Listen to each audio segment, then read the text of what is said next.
So, hello, my name is Magda. I'm the CEO of Cocharia, and I'll be moderating bits of this session with David Tinker, who's joining us from the UK, as you can see from his houseboat, where apparently there's baby goslings hanging around. So, what a wonderful place to be. David is the co-founder of ProReal, a virtual reality coaching software, which itself is based on David's training in sociodrama, storytelling, and coaching. David has had a career in the military, flying helicopters. So pretty interesting life, I would say. And that has led him to work as a consultant with blue chip organizations around the world. He seems to travel quite a bit. In the week that I've known David, he's been in Poland and now in the UK. Seems to be everywhere. As I said, he lives on a boat, he plays the tuba, and he teaches paddleboarding on the weekends. What a fascinating guy. David, do you want to give us a bit of an overview of what we'll cover today and jump right in? Thanks, Magda, and welcome to my boat. And if you see some geese and goslings sort of walking past the door, I apologize for the distraction now. I thought I'd introduce myself through my digital life. And as Magda said, I used to fly helicopters for the military in the past. And it was really important when we were learning to fly that before we could use digital sort of navigation, we knew how to use a map. And the theory behind that is that the digital aid could always malfunction, but the map couldn't. When I left the military, I ended up on the telephones on a kind of national helpline for people who were, some of them potentially suicidal. And one of the evenings when I was on duty, somebody turned up with this computer and put it on the desk. And we said, what on earth's that for? And they said, well, we've got to start using email. And we thought, well, that can't possibly work. We're spending our time on the telephone with people. And it ended up one of the most successful and effective ways of running the helpline. It was a few years ago, I was walking along a street. I had nowhere particular to be at any particular time. And it was drizzling slightly and I had a Mac on. And I noticed I reached down for my device. I had no need for my device. I didn't have a call to make, but I pocket for my device. And my supervision group, they thought it was a bit like a child reaching up for the parent's hand.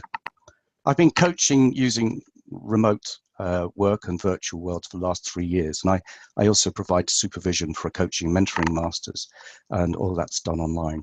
And as you can see, one of the joys of being digital is being able to talk to you from my boat. So what I'm going to do today is share some of the thinking around digital coaching and describe some of the science behind the use of avatars and virtual worlds, and some of the learning and the potential impact on the role of us as coaches. For the presentation, we'll look at how clients' worlds are changing and the impact of digital on their learning processes. We'll then explore how that might influence and change our roles as being a coach. And then we're going to do a live demonstration. Technology permitting, we'll do a live demonstration of a virtual world tool. And then after that, we'll do questions. So we'll move on to a little bit of audience participation next. So we'd like you to respond to a few questions of a poll. So Magda, if you could set it up with the first question on the poll. First question is, what's your age? We'd like some idea of average ages. So if you can remember what your age is, you don't need to kid anybody. So put us down as accurate as you can around your age. And then during the day, how many times do you think you check your device? And the third question is, how digital is your coaching practice? Sorry to interrupt for a second, David. To those of you who haven't realized it, the poll is on your screen. I know a few of you just listen and not necessarily all the time look, so. Okay. Okay, I see answers coming in. Great. So the third question there is, how digital is your coaching practice? And that kind of ranges from, it's an essential part of your coaching. You do a lot of it at the moment, but actually on the other end is you don't do very much at all. So find somewhere in that range in question 3. And question 4 is, what are your thoughts and feelings about coaching remotely? See if you can, which of those words best describes how you feel about working remotely. And question 5 there, what's the most common presenting issue or objective with your coaching clients? So having just listened to David, my colleague David Clutterbuck's comments, quite often these objectives change, but what's your presenting issue or objective that your coachees come up with, the most common one?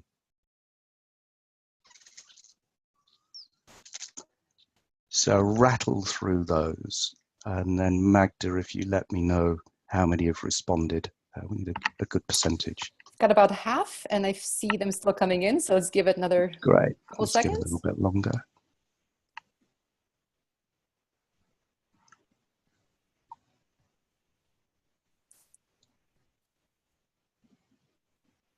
Okay, we're at 70%.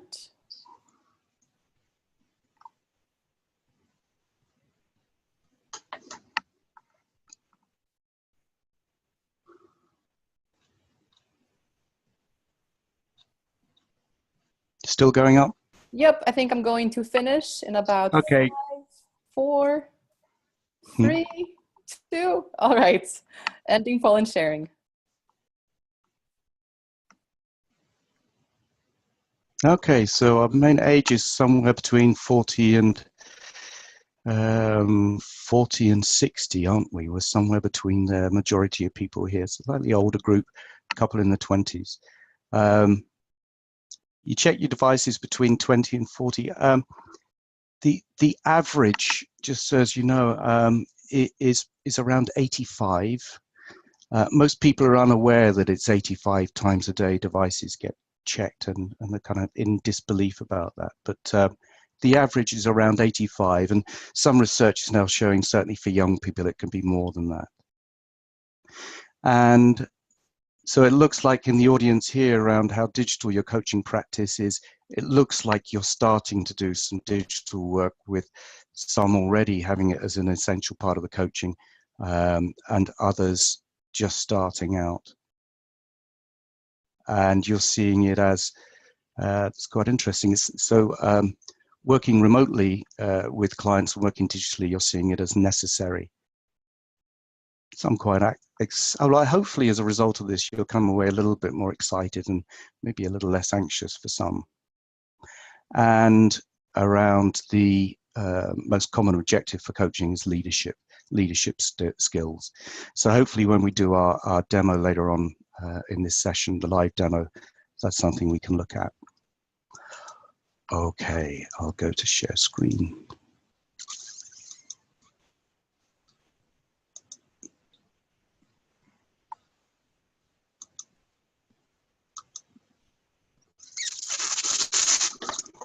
So the world of our clients is changing. Digital is having a big impact on the way they're learning.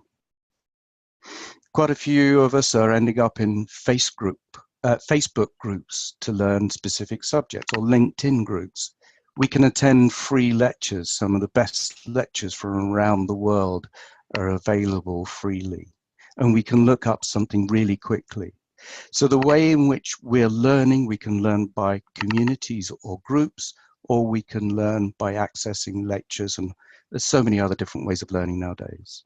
There's an awful lot of apps now available online, and you might find some of the coaches you're working with asking you about various apps and which might you recommend. And certainly for some people who are buying coaching, they're looking at whether they provide apps or an iBot, or do they engage with what can be seen as now an expensive coach. So apps are being seen as a cheaper way to distribute learning and development.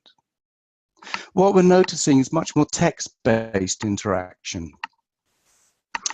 I think a good gauge here is an SMS counseling service in the US that's been amazingly successful. And this is where people feel more prepared to talk through texting something on their device rather than turning up and talking to someone or even getting on the phone. And I noticed the other day when I was engaging in making some travel, I was being pushed into responding through synchronous chat. So we're making less phone calls and sending less emails. Only 35% of people still prefer to use email, and that's mainly of millennials. And 53% of employees use instant messaging with co-workers. So there's been quite a sharp increase in the use of text. And certainly for me, I have two sons who think it's ridiculous that they might call someone when they send a text in their mid-20s. Another consideration here for this group is about identity online. Identity is starting to be to be digital for some people. They're Facebook, Twitter, LinkedIn, etc. And a sense of that's where they belong, and that's what they represent to the world and how they see themselves. It's noticeable that some people are becoming addicted to some of their digital activity. I was with a group not so long ago where one lady talked about going cold turkey and switching her device off for a day. So it's quite noticeable that for some, the device or being connected digitally can be a stimulation of some kind. It can be a comfort. It can be a sense of belonging. It can become a habit, a number of things around working digitally.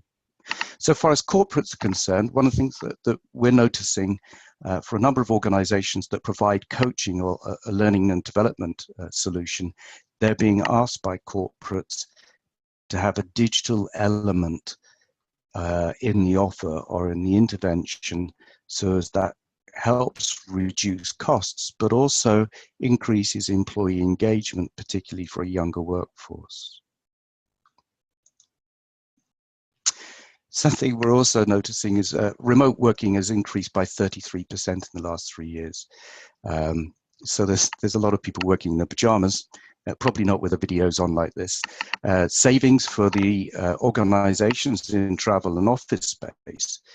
And some are asking, are employees as productive? There's also a challenge for some employers around employee engagement. And how do teams get connected when they don't see each other and they're working remotely and they don't even come to the office? I think there may also be another impact here on work-home life, where for some it's difficult to keep boundaries, whereas they used to get a train to go home, or they transition from work to home. Work can be in the same place as home.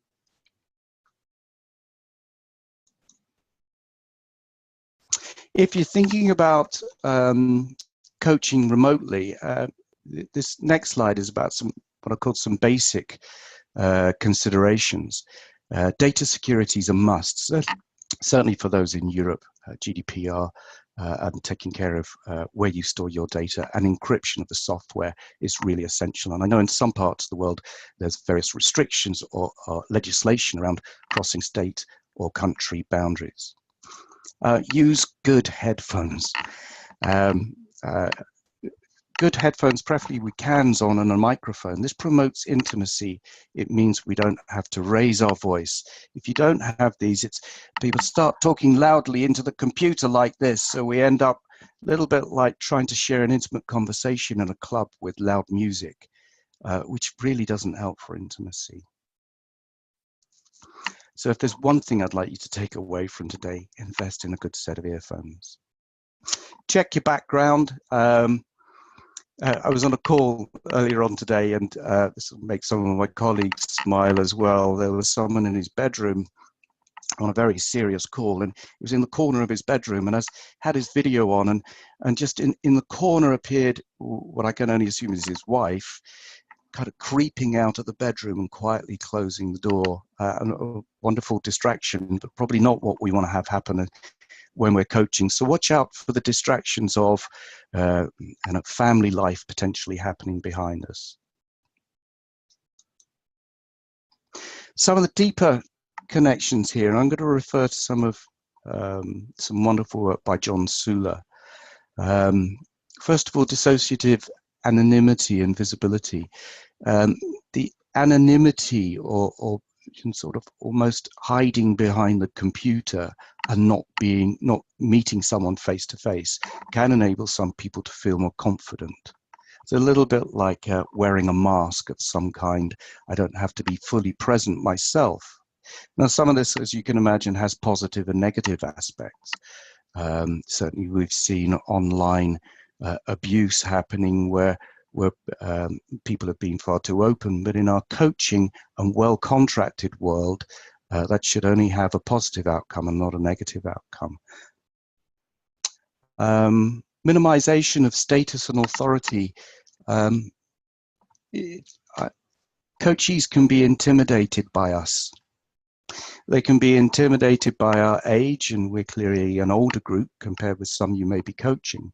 They can be intimidated by our gender, by our status of being a coach, or by our self-confidence, or even by what we wear. So there's something lovely about the potential of not being able to meet with someone face to face. And this can, for some, overcome stigma. And it certainly levels out some of the power difference that I know David was talking about earlier between the coach and the coachee. Disinhibition. This is, we have much quicker disclosure as a result of the anonymity and the invisibility. And we have research now that talks about getting to the important stuff really quickly. So we can get through the early stages of exploring narrative, etc., and get to the client's core work that they want to do quite quickly.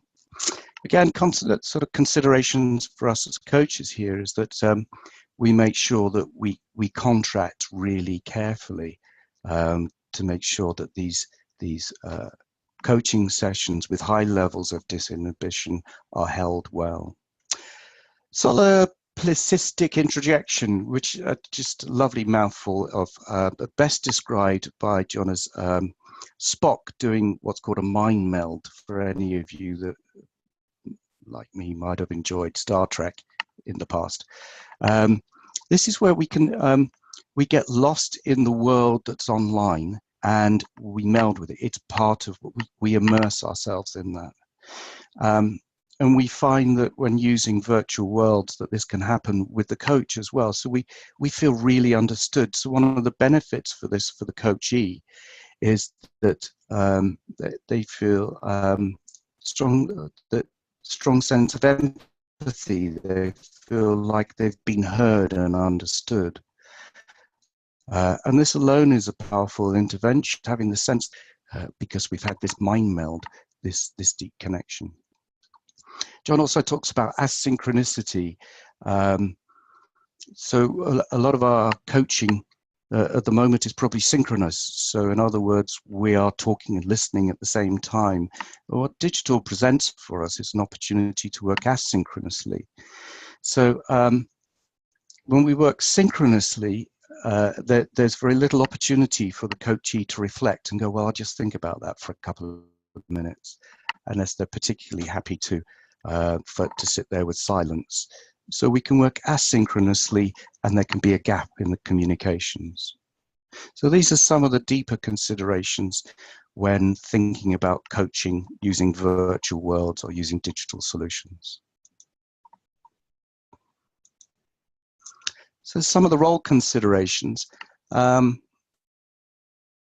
we used to do, or maybe what we do now, is we meet in a place and we meet at a certain time, and that might be quite ritualized and that might be really well understood. We go to a certain office or someone comes to us. We meet in a dialogue. In other words, there's two of us and we work synchronously, as I described in the previous slide. And we're dependent on a verbal communication, and we hear storytelling verbally, and quite often we take notes. We can engage the client with additional literature, maybe theories and models, if that helps in their learning style, the way they're learning. And if we happen to be coaching a team, we probably meet with the team in a hotel room, and we'll travel there and maybe we meet there for half a day, or we go to the client's office and meet in a conference room. So this might be kind of what we used to do, and then digital came around and things have changed slightly. So it means we can engage anywhere and we can be there for when the client needs us. I've stolen the word trialogue here from Penny Tompkins and James Lawley. I've got a wonderful book called Metaphors in Mind. And if you haven't looked at clean language in your coaching practice, I really encourage you to have a look at that. And the trialogue is where we don't have just the two of us, ourselves and the coachee. The coachee is engaged with their metaphor or their story. And in some ways, we step back slightly. We can work synchronously and asynchronously. So if we think about using WhatsApp or instant messaging or SMS, there's another way, or email, there's another way in which we can communicate with our clients that becomes asynchronous as well as the synchronous. We've got access to visual, text and verbal communication. So the storytelling can be done using a visual immersive representation, and you're going to see a little bit of that in a moment. When sending over notes, we've got opportunities to use films, sound bites, screen grabs. So this whole world of learning and meeting your clients' learning styles and learning preferences then becomes much more available online. And online work with teams using virtual worlds means that the requirement of everybody to meet in one space at the same time, that we can move on from that and meet virtually. Okay, we're going to do a fishbowl. Fishbowl, for those of you who haven't done a fishbowl, seen a fishbowl before, is where you're going to see a bit of live coaching happening. So they're the kind of the fish in the fishbowl, and we're going to be outside the fishbowl watching that happen. And what we're going to do in a moment is we're going to join a session. And they're going to be using some software we've been using for a few years now, and software that's working particularly well. And we're going to give you a demonstration. So if I set the scene a bit, this is a coaching session that's been going for some time, and we're going to join them just on contracting. Just lost the screen there. Just on contracting for that, they know that we're joining them, so don't worry about any confidentialities here or anything like that. We've got one person's in the spirit of global for this. We've got one person in Poland, the other one in Germany, and they're using a virtual world platform that enables the client to make visual representation of thoughts and feelings. I think we're already seeing it. So what you're seeing is the view from the coachee, so from the client. They're in this empty space, and they're used. The client is using the avatars to represent stakeholders or parts of himself, and the stakeholders are placed symbolically to represent the quality of the relationship or something that's going on. They're also using symbols there. So the fire, I don't know what that represents at the moment, but the fire will represent something for the client. The little eye that you can see above the avatar, you'll see when the client clicks on the eyes above avatars, we'll start viewing from that avatar. So we'll change perspective. So you may see perspective changing. I've just done that now. The other thing you might see appear, so look out for and listen out for, you might see some little heads appearing just behind the avatars. These are simulations of inner voices, that kind of what we say to ourselves. These are prompted by the coach listening carefully to the coachee. So when the coachee says, well, I should, or I ought to do this, or part of me does that, then the coach will encourage them to use an inner voice to represent it. Okay, so now you should all be able to see the inner world, see this virtual world. So what we're going to do now is listen in. So just keep quiet and let's hear what the coachee and let's hear how this coaching session's going. Hello, Michael, can you hear me? Yes, I can hear you well, Klaus. Okay, great. So I would like to understand more about what is challenging for you in this situation. So the challenge is that my tendency is really to looking for the consensus in many situations and at work with team and with people. And recently it's hard for me to switch or to prioritize to some like different, or to stand for what's really important for me, to set up priorities really, I think, or to set up boundaries here. Because this kind of the private space for me and those who are nearby me, which are representing by this avatar here, yeah.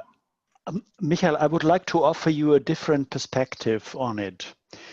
Could you please go to roaming view? I already created a site for you. Do you see? I can see it now. Because how does it look like if you look on it from this perspective? I feel like a little bit torn and not with the difficult to to decide or where to put my energy to, or that's how I'm feeling. Okay. Okay, and as far as I see, you have you have chosen 3 different avatars to represent your situation. 4 different avatars, 3 without you to represent the situation around you. That's right. May I offer you to go in through the different positions and have a look on it from this different sides? So let's start with others nearby me. Okay. I think it is right. It's belonging to this private space and Matt, this little children which needs my attention now as well. It's in this area definitely. I think those are saying me. And what I'm noticing here as well is that Matt is able to see actually both, which is the blue avatar there, which is the team members, and myself as well. Okay. Okay. And others are just seeing me and Matt, which is interesting. And not that's really interesting. Do you think it's challenging for them to be there where they are? Oh, this is a good question.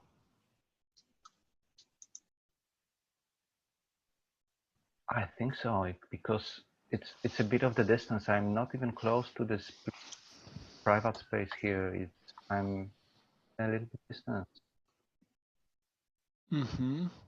This may be challenging. It's challenging for whom? For the private. It's yes. It is challenging for my private space. Yeah. Okay.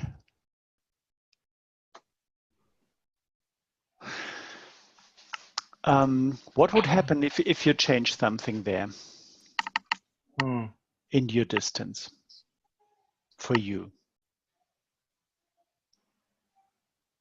I'm a really family man, and I think it's really important that being here. But at the same time, I'm it's the way I am presenting. Like looking for the consensus here. It's something challenging here about this, because it's like like I would really never be able to, you know, to find the right way with this kind of assumption. Looking it. Do you think? Sorry. Go on. It doesn't. This posture doesn't fit me here right now. It's which one? The one of Michael? The one for Michal. Yeah. The open being up for it. It's okay. So maybe look for another one that fits more for it.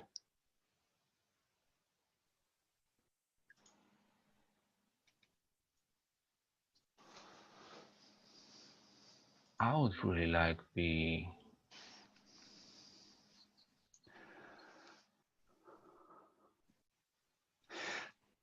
I think this is about right. No, I feel. I think with this movement of this avatar, there is something about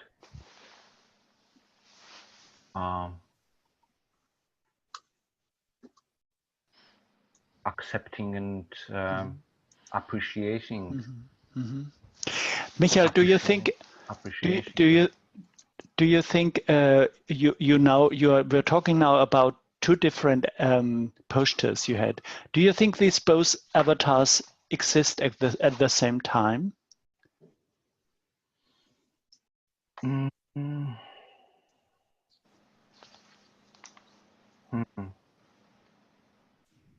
Yeah, they exist about the same time. About I have a very. I think I'm less connected to this appreciating and applauding, approving avatar. I think it's something about, you know, accepting and appreciation in music. Maybe it would help you if you represent both attitudes, both postures. It's a proposal from my side. So I will bring another avatar here.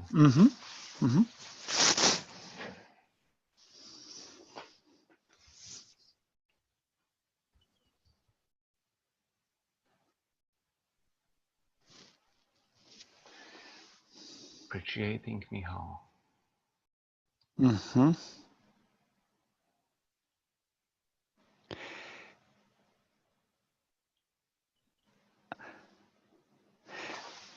It is a small. I think it is a small.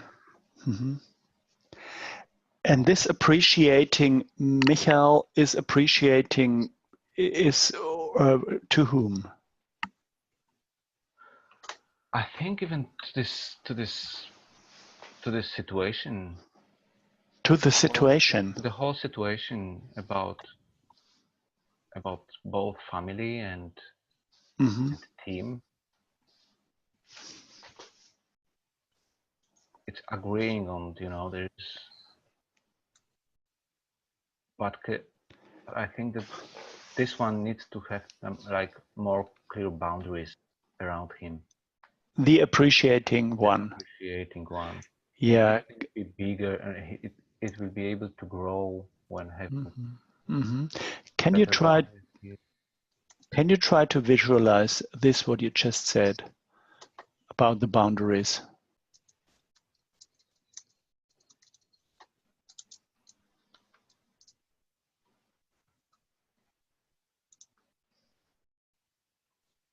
Let me look at the symbols.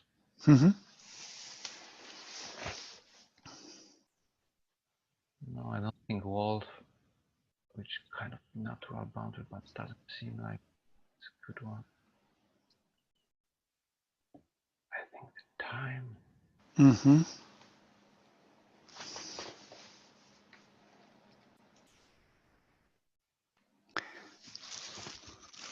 The clock slot.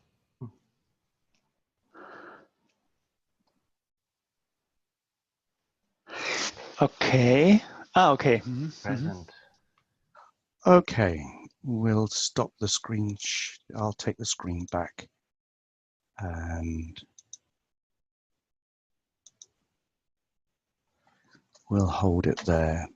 a little vignette, a little bit of some coaching there. And what we noticed, the coach is kind of holding the space and listening to language, bringing curiosity and empathy, and encouraging new perspectives is something we saw there. And the coachee is doing labeling. This is something we,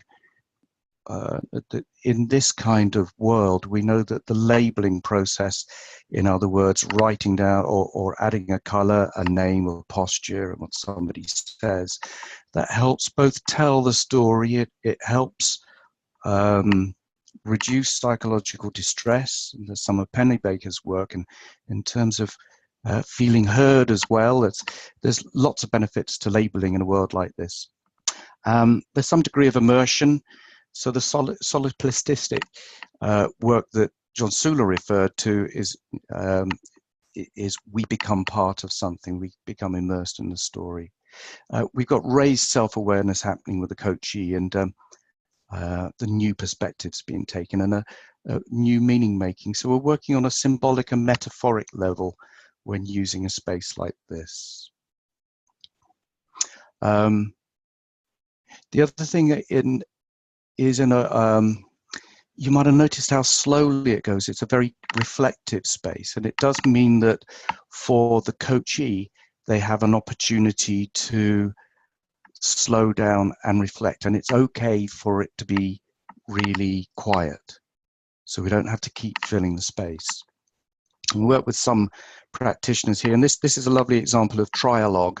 In actual fact, this is the coach and the coachee having some communication, but the coachee is engaged with their metaphor and what's going on in front of them. So those of you that might have worked with Small World or sand play or just drawings or buttons on a table will understand that process of working with a visual metaphor, encouraging that trialogue.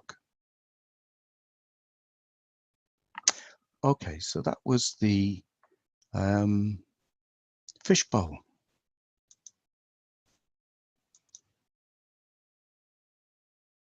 So that world can also be used for teams. So in that particular world, it can take up to 10 people synchronously, and they don't need to be in the same place. They can be in their bedrooms, wherever, and participating in something where they can set out stakeholders and have a look at how the team relates to one another and to a project or task or various relationships in the organization.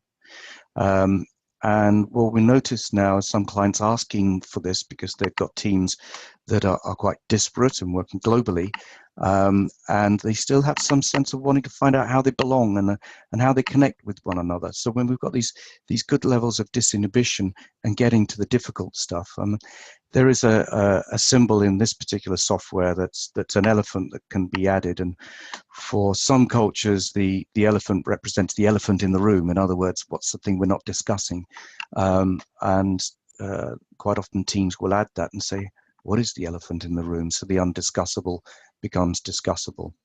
So we got a lot of the features that John Sula talked about so far as disinhibition, etc. is concerned, can start to play out in team building.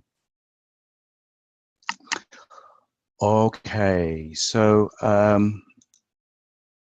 if we, Magda, I'm okay to start taking questions now. I think let's take some questions from the Q&A. Yeah, there's a couple of people who had raised their hand, but they disappeared. So if you guys could please raise your hand, I'll promote you to speakers. But I want to actually share a reaction that I had to this. I saw your demo before, and commented that it's just something foreign to me. And just watching this session and how slowly it went and how thoughtful each movement was, it gave me a bit of an uneasy feeling, because it's very confrontational, and I could see how you're really forced and challenged, I suppose, to think about how are you feeling, and even just the resizing of the avatar. I thought to myself, wow, like to compartmentalize your feelings to that degree, it's quite powerful. Yeah, and this is why the contracting needs to be really clear and secure in a process like this, because there will be part of us that will feel like, oh, I'm being drawn into being open. I'm being drawn into representing something that's going on in my mind and how I feel, and I'm going to be sharing that with someone else. So the anxiety might be somewhere around, oh, I'm not so sure that we've got a good contract here or something, or how can I be so open? I noticed there was a question earlier that came up on the chat around the asynchronous and synchronous ways of working. I think there's a place for both. And certainly in my experience, I've had several coachees who have wanted to work asynchronously and really enjoyed that. And for others who didn't enjoy it at all and found that they couldn't work asynchronously. They only wanted to have the sessions that we had booked synchronously. Some others enjoy doing a synchronous session and then a little bit of asynchronous follow-up to go on after that. So I'm not saying it's one or the other. I think it very much needs to be led by how the client prefers to engage and how they prefer to learn. So have you found specific, I don't know, cultures or age groups that respond better, I suppose, or more openly to this type of coaching? Yeah, probably not the age group that we've got in the room today. Certainly a younger age group have a preference and find it really easy to work with the virtual world and use avatars, and to work asynchronously and synchronously using text. And yeah, so there's quite a range. I think one thing I'm learning is that as the 20-year-olds and some of the early 30s now are saying, hey, how can we operate? Can we use WhatsApp? Mm-hmm. Can we use other ways in which I can feel mentored or coached or supported in my learning process? So it's actually a question from the audience. This assumes both coach and coachee are familiar with the usage of VR. In your experience, how long do the two parties need to come up to speed with VR? Well, it's quite the coach gets trained to use the VR, and it's probably about the only time that they use it is during the training, because they're a client, so they get the experience of what it's like to be a client. But then when they do sessions with a client, it's always the client that uses the VR. It's always the client that drives the avatars around and takes the different views. The coach doesn't touch any of that.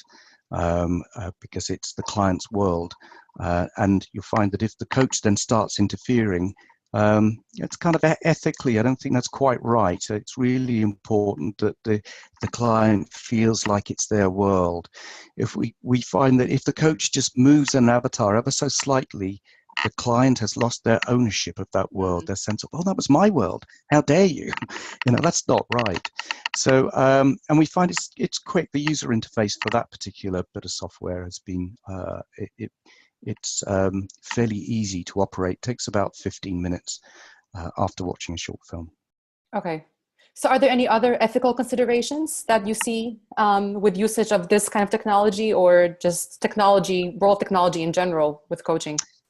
Yeah, I think it's really important to know what you're doing with the technology. It's a little bit like this with Zoom. So know what you're doing and become familiar with it. And if you're going to use something like that virtual world, get yourself trained enough to be able to be competent and work within the scope of your practice, which I think is the same for any ethical considerations around coaching and mentoring. You might consider doing your supervision using the same process. So if you are starting to use a system like this for your coaching, do your supervision in the same way. And if you're using a virtual world for your coaching, use the virtual world for your supervision. So you're experiencing what it's like for your client. Use the technology with consent. Always just check with the client, is this okay? Are you all right to do this? Would you choose to do this? And always offer the client choice and control and agency, so they feel like they have control over whatever system they're using. That's a really important part of this. That, in addition to all the data and the and security we talked about before.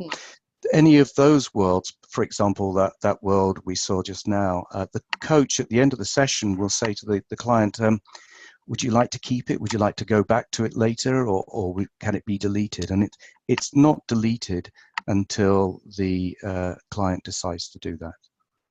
So that's an important consideration around the ethics. We have Deborah who would like to ask a question. Hello, Deborah. Hi, lying here on my bed. You're in your pajamas in your bed. Can you speak up, Deborah? It's hard to hear you.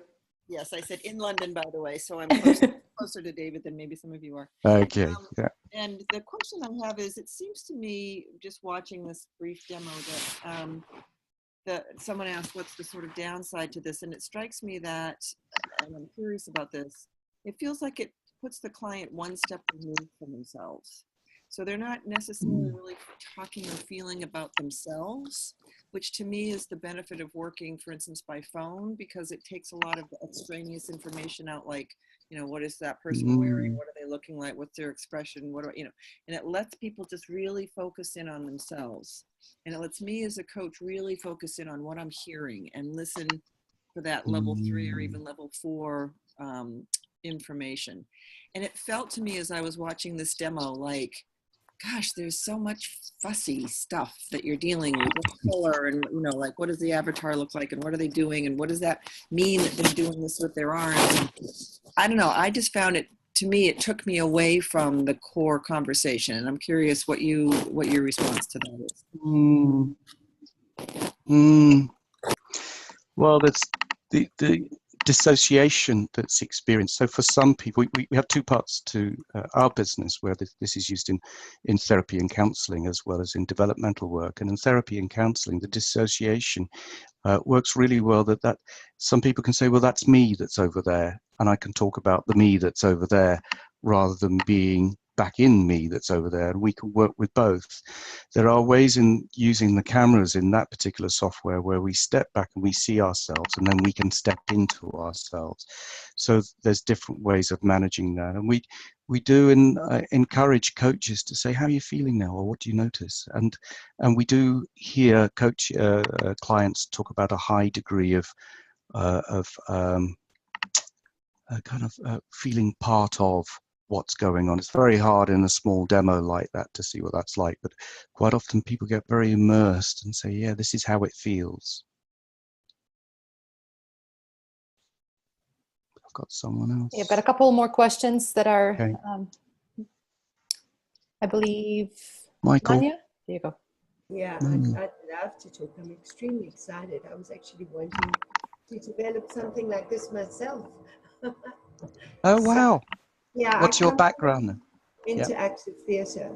Oh, of course, yes. Yeah. So exactly what you were saying, I completely understand, you know, the concern people might have that there's something in not being in oneself, but exactly the strength is that it raises awareness in that you can see yourself as an object at the same time that you're watching yourself. So there's that subjectivity, that observer capacity of raising your awareness and being able to integrate different aspects of yourself and become more aware of what's there. This really opens up the space for that. I'm incredibly excited. I mean, I just want to stay online with you afterwards. Great. Be a pleasure. Yes, there's some projective identity going on as well. So we might experience it in puppetry, for example. Or when we see something going on in a film, we get quite moved by that, so we can see that. We have had people, well, I've certainly worked with people who put themselves in an avatar in a situation, and when they start moving, they get this visceral effect of, they can feel it. So we do get quite an emotional response, which is kind of useful also for future pacing. So we take people into a future scenario and say, how does this feel now? And you look back on yourself. So we also do time travel, so which is the lovely thing about something like this. I can travel into the future and look back at myself or go into the past. I love doing time travel. Great. Michael.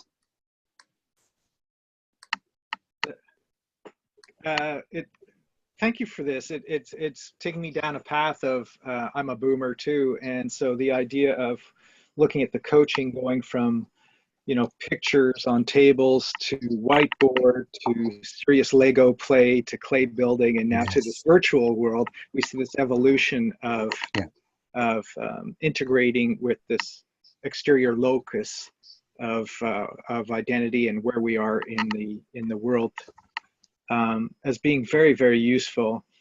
I guess what I'm concerned about, and I'm curious what feedback you've had from your participants is, have they then been able to transition effectively from extrinsic virtual modeling into intrinsic embodiment of that new awareness? Because it seems that there's extrinsic awareness, but is there intrinsic growth and development that, how do you shift that back so it's not always on the outside? Yeah, so it's quite interesting listening to David earlier and about the role of mentor and about compassion. It's rather lovely when we see people integrating their own mentor for themselves. And how do I bring that compassionate part of me into my life? We're really happy when people stop using the software, because one of the things we've noticed is that after 1 or 2 uses, the client doesn't need it anymore. In actual fact, they're starting to say, well, I notice a part of me does this, or it feels like I'm here. So the level of self-awareness goes up. So it's a, and I think, and we've got 4 papers published about its use in the world of mental health. We don't have any particularly on this particular thing to do with internalizing the various components of understanding systems and metaphor, etc. But my belief, Michael, is that that's what's happening for some people, is they put a metaphor, an avatar there that's their compassionate self, and they start to become aware of it, and then that becomes internalized. And rather, it's not held on the screen, it's an internalized one. That's my belief. I have no evidence to say that, but having seen clients work with it and then they don't need it anymore, which is just wonderful, and then I can hear that it's internalized in the same way in which I rather hope they internalize some of my voice and mentor, or I'll encourage them to internalize other mentors or supporters or ways of learning for themselves. Yes, great. Thank you. I do see that as my role, how to encourage people to internalize their own learning capability. Wonderful. I think Ram has a Michael. question next. Hey, Ram. Yeah, hi, David. There was a question from someone on whether this is similar to perceptual positions that's used in neurolinguistic programming.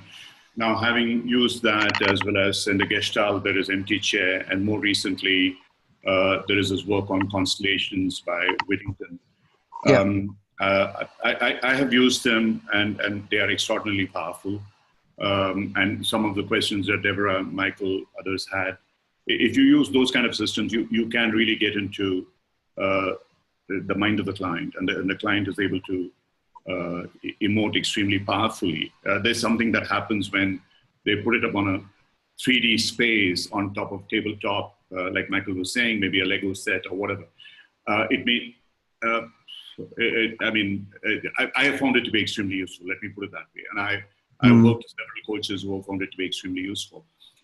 Now, this is another model which is on the virtual space.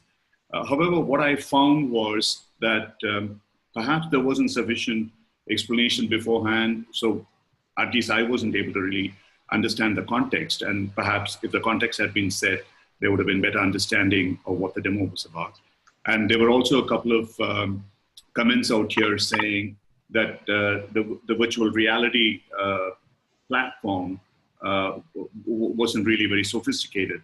How would you like to comment on that? They are on the chat box out here. Oh, that's interesting. I wonder what bit of sophistication it's missing. Because we had feedback earlier on today by someone saying it was incredibly sophisticated. So I find that a really interesting question. To what degree is the additional degree of sophistication they think is missing? There's someone, Money here, who said that as a technologist, I have used VR. Is this fishbowl? I found it very primitive and distracting. Is it because the technology is still evolving and somebody else sort of? All right. I think where we. Yeah. Yeah, let's. I think where we're going to this with sophistication might refer to degree of reality. So some people that are used to seeing some gaming, or they might have seen people with headsets on, they expect a reality that's, well, I want to look at my office or my house, or they want to look at something that's real. This software has stayed away from that. So the primitive might be because they are blank androgynous avatars, and they're fairly it's a sparse space, and that's because the reality that we want to work with is the reality in the client's mind, not the reality on the screen. So when I was a young lad, I used to enjoy listening to radio plays, and those were the most real stories I could ever see because it was on radio. Like the reality was created in my own mind. So the reason why it probably looks sparse and unsophisticated is probably because it's sophisticated, because it works with encouraging the client to put their own reality into avatars and situations. And that's really important, because if we try and make too much of the reality on the screen, then it's never going to be good enough. It's never going to be perfect. Oh, that's not my office. That's not my street, etc. So that might be some of the disappointment around the virtual reality, or I may have the wrong end of the stick. No, you're absolutely right, and that's exactly what I feel too. Because even in constellation work and stuff like that, when you put it on the table, yes. I use coffee mugs, and I use pencils, I use erasers, and they create. It's about the inner this thing. It's not about the reality that you see. So there's another example here would be I did some shadow work. I trained in shadow work, and when working shadow work, and you want someone to be someone in your life, let's say it's your boss. The question is, so when you think of your boss, what color comes to mind? You go, oh, well, yellow. And then they put a yellow cloth over their shoulder. Then from then onwards, they're your boss, because I've got that connection that enables that person to play my boss just because it's the yellow. So the rest of it's in my imagination. I have enough of a symbolic clue or cue to say that's my boss because it's someone that happens to be in yellow. So we're working with that degree of symbolism and metaphor. And I think it's so important that a high degree, at least 50% of the reality, is created in the client's mind, because then they own it, then it's true for them, and we're working with their mental model. Hopefully I've covered that one now. If not, please come back to me and let me know. What other questions? All right, I'm just conscious of time, so if there's any last person who wants to raise their hand, now is your chance. Otherwise, we're going to wrap things up. There are a few questions, I think, that we've had in the chat, but I will collate those and send them to David, and if he wants to address any of them in a blog post, he's more than welcome to, and I will share that with everyone who's attended. But for now, we are out of time, so thank you so much, David. This was fascinating, as I expected it would be. Like I said, it left me with a bit of an uneasy feeling, but in a good way. I personally have been working remotely for quite a few years now, so I'm familiar with the person in the background walking around like this sometimes. And yeah, I feel very challenged by this approach, which I think is great, because how often do you get challenged these days? Good. So thank you so much. And thank you to everyone who's attended. For anyone who wants to earn their CCEUs, just a reminder, you'll get an email on May 15th with instructions on how to claim. And I hope to see you, all of you, and some of your friends. Tomorrow, we get started again at 8 a.m. US Central Time. The schedule's on the website, and hope to see you then. Thanks very much, everyone. Yeah. Thanks, David. Bye-bye. And also, Magda, that anyone, if they want to know more about this, and if they contact you, we can always link them to David and ProReal. Yes, I will post all the videos from the sessions on our website, and I'll email that to everyone. And in there, I will definitely link to David's company and the virtual reality world, so you can explore for yourself if you like. Great. Thanks, Magda. Thank you. All the best now. Enjoy your evening. Bye-bye. Bye, everyone. Bye.